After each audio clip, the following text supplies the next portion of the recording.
Hi hello అందరికీ నమస్కారం. Welcome to our channel. నేను ఆదిత్య. గత 5 ఏళ్లలో వైఎస్ఆర్సీపీ అధికారంలో ఉన్నప్పుడు చాలా అవకతవకలు, చాలా దందాలు, చాలా అక్రమాలు జరిగాయనే వాదన ఇప్పుడు చాలా బలంగా వినిపిస్తుంది. అందులో ముఖ్యంగా చూసుకున్నట్టయితే టీడీఆర్కి సంబంధించినటువంటి అవకతవకలు చాలా ఎక్కువగా జరిగాయనే వాదన అయితే ఇప్పుడు చాలా బలంగా వినిపిస్తుంది. సో మనకి ఇక్కడ స్లైడ్స్లో కనిపిస్తున్నట్టు జగన్ బాండ్ బాజా. సో జగన్మోహన్ రెడ్డి అధికారంలో ఉన్నప్పుడు అప్పటి ప్రజాప్రతినిధులు, అప్పటి కార్యకర్తలు, వైఎస్ఆర్సీపీకి సంబంధించినటువంటి ప్రతి ఒక్కళ్ళు కూడా 5 ఏళ్లలో ఎంతవరకు దోచుకోవాలో అంతకు మించి దోచుకున్నారు అనే వాదన అయితే ఇప్పుడు చాలా స్పష్టంగా వినిపిస్తుంది. సో మరి అక్కడ టీడీఆర్లో జరిగినటువంటి అక్రమాలు ఏంటి, అక్కడ జరిగినటువంటి అవకతవకలు ఏంటో ఒకసారి డీప్గా చూద్దాం. సో మనకి ఇక్కడ హెడ్లైన్ కనిపిస్తుంది, టీడీఆర్ బాండ్లపై సిఐడి విచారణ. సో ప్రస్తుతం రాష్ట్ర ప్రభుత్వం ఏదైతే కూటమి అక్కడ అధికారం చేపట్టిందో, అధికారంలో ఉన్నటువంటి తెలుగుదేశం కానీ, జనసేన కానీ, బీజేపీ కానీ ఇప్పుడు ఈ గత 5 ఏళ్లలో జరిగినటువంటి అక్రమాలకి సంబంధించినటువంటి ప్రతి అంశాన్ని కూడా ఇప్పుడు క్షుణ్ణంగా పరిశీలించి తెర మీదకి తీసుకురావడం జరుగుతుంది. అందులో భాగంగా టీడీఆర్కి బాండ్లపై సంబంధించినటువంటి సిఐడి విచారణ అయితే స్టార్ట్ చేయడం జరిగింది. సో మరి దీనికి సంబంధించినటువంటి మరికొన్ని అంశాలు చూసుకున్నట్టయితే ఇప్పటికే ఏసీపీ అంతర్గత విచారణ, ఇక మరింత లోతైన విచారణపై ప్రభుత్వం దృష్టి. సో ఇప్పటికే గత 5 ఏళ్లలో జరిగినటువంటి అక్రమాలు ఏవైతే ఉన్నాయో వాటిపైనటువంటి బలంగా ఉక్కుపాదం మోపిందని చెప్పొచ్చు. ఇప్పటికే ఏసీపీ అంతర్గత విచారణ అయితే స్టార్ట్ చేసింది. దానికి సంబంధించినటువంటి మరింత లోతైన అంశాలు తెలుసుకునే ప్రయత్నం చేస్తున్నట్టు మనకి ఇక్కడ కనిపిస్తుంది. అండ్ తణుకు అవినీతిని సీఎం దృష్టికి తీసుకెళ్లినటువంటి మంత్రి నారాయణ. సో తణుకు ముఖ్యంగా చూసుకున్నట్టయితే టీడీఆర్కి సంబంధించి తణుకు ఏదైతే ఉన్నారో తణుకుకు సంబంధించినటువంటి వైఎస్ఆర్సీపీకి సంబంధించినటువంటి అంశం, తణుకు అనగానే మనకి గుర్తొచ్చేది కారుమూరి నాగేశ్వరరావు. సో ఆయన అవినీతి చాలా బలంగా, అవినీతికి ఎక్కువగా పాల్పడినట్టు, చాలా దందాలు, చాలా ఎక్కువగా అవినీతికి సంబంధించినటువంటి ఆ సొమ్ముని తన సొంత ఖాతాలో వేసుకున్నట్టు కారుమూరి నాగేశ్వరరావుకి సంబంధించినటువంటి అంశాన్ని మంత్రి నారాయణ సీఎం దృష్టికి తీసుకెళ్లడం జరిగింది. ఆయన గురించి చూసుకున్నట్టయితే దాదాపుగా ఒక 1000 నుంచి 1500 ఏవైతే కోట్లకు సంబంధించినటువంటి అంశం ఉందో అది తెర మీదకి వచ్చినటువంటి అంశాలు అయితే ఇప్పుడు మనకి ఇక్కడ మంత్రి నారాయణ స్పష్టం చేయడం జరిగింది. సో 2019 నుంచి 2024 మధ్య బాండ్ల జారీలో అవకతవకలు. సో 2019 నుంచి అంటే 2019లోనే వైఎస్ఆర్సీపీ అధికారంలోకి రావడం జరిగింది. సో 2024 వరకు అంటే ఈ 5 ఏళ్లలో బాండ్లకు సంబంధించినటువంటి అంశం చాలా అవకతవకలు జరిగినట్టుగా చాలా మెన్షన్ చేయడం జరిగిందనమాట. సో గత ప్రభుత్వం హయాంలో టీడీఆర్ బాండ్ల జారీలో జరిగినటువంటి అవకతవకలపై కూటమి ప్రభుత్వం దృష్టి సారించింది.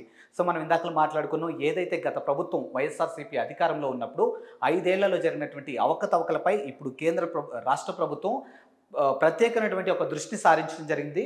అండ్ చూసుకున్నట్టయితే మంత్రి పొంగూరి నారాయణ సోమవారం ఈ అంశాన్ని సీఎం చంద్రబాబు నాయుడు దృష్టికి తీసుకొని వెళ్లారు. సో ఇదే అంశం ఏదైతే అప్పటి ప్రభుత్వం చేసినటువంటి అవకతవకల్ని ఈరోజు చంద్రబాబు నాయుడు దృష్టికి తీసుకెళ్లడం జరిగింది మంత్రి పొంగూరి నారాయణ.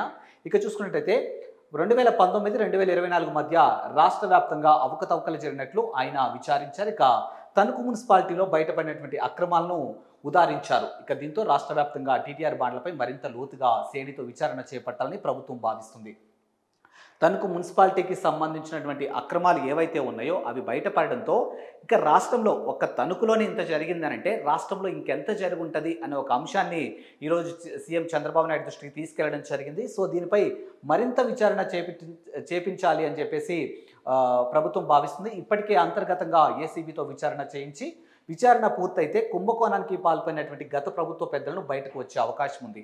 సో దీనికి సంబంధించి ఏసీబీ అధికారులు దీన్ని మరింత క్షుణ్ణంగా పరిశీలించి దీనికి సంబంధించినటువంటి మరిన్ని ఎవిడెన్స్ని కానీ ఎలాంటి దందాలు జరిగాయి, ఎలాంటి అక్రమాలు జరిగాయి అనే అంశాలని మరింత బయటకు తీసుకొస్తే దీని వెనకాల ఉన్నటువంటి పెద్దలు ఎవరో కూడా బయటకు వచ్చే ఛాన్సెస్ ఉందని చాలా స్పష్టంగా తెలుస్తుంది.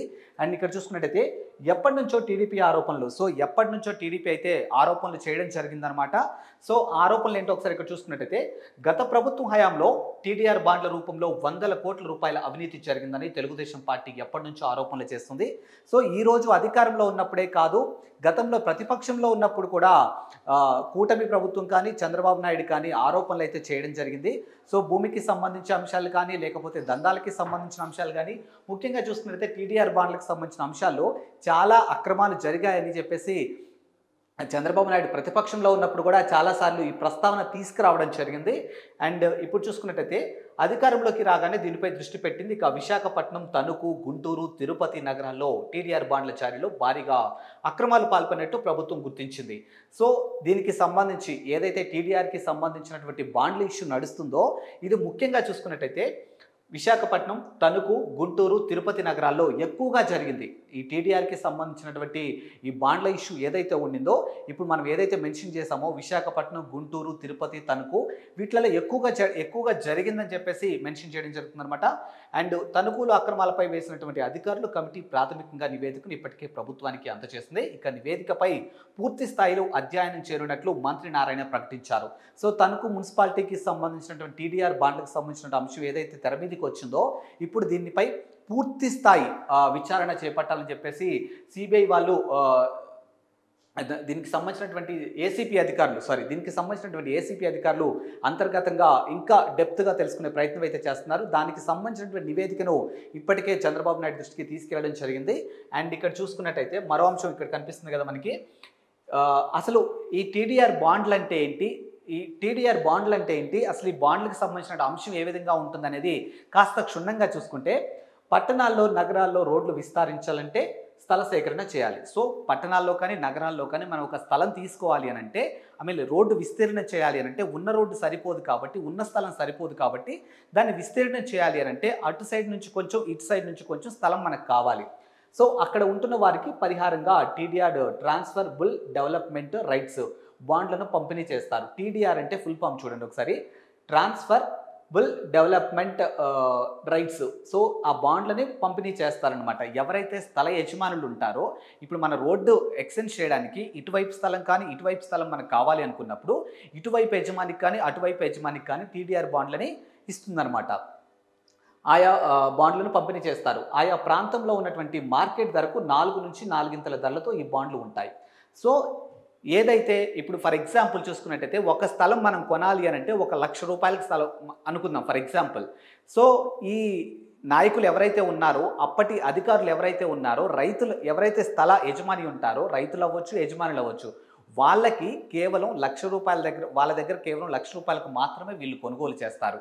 కానీ ఇప్పుడు రోడ్ ఎక్స్టెండ్ చేయాలి అని అంటే కంపల్సరీ ప్రభుత్వం వాళ్ళ దగ్గర నుంచి కొనాలి కాబట్టి ముందుగానే వీళ్ళు వాళ్ళ దగ్గర నుంచి స్థలం 1,00,000 రూపాయలకు కొని అదే ప్రభుత్వానికి వీళ్ళు 4 నుంచి 5 లక్షల వరకు వీళ్ళు సేల్ చేసుకుంటారనమాట. అంటే ముందుగానే అక్కడ ఏదైతే మనకు అవసరాలు ఉంటాయని తెలుస్తుందో, ప్రభుత్వానికి ఏదైతే అవసరం ఉంటుందని తెలుస్తుందో ఆ ప్లేస్కి వెళ్ళిపోయి వాళ్ళ దగ్గర నుంచి వీళ్ళు తక్కువ రేటుకు కొనుగోలు చేసి ప్రభుత్వానికి మాత్రం ఎక్కువ రేటుకి కొనుగోలు చేస్తారు. అంటే మనం ఇక్కడ చూసుకున్నట్టయితే ధరలతో ఈ బాండ్లు ఉంటాయి. రాష్ట్రంలో, నగరంలోనైనా అదనంగా నిర్మించుకునే భవనాలకు లైసెన్స్ ఫీజులు, బెటర్మెంట్ ఛార్జీలు, అదనపు బెటర్మెంట్ ఛార్జీలు, 14% ఓపెన్ స్పేస్ ఛార్జీలు తదితర ఫీజుల బదులుగా ఈ బాండ్లను వినియోగించుకోవచ్చు.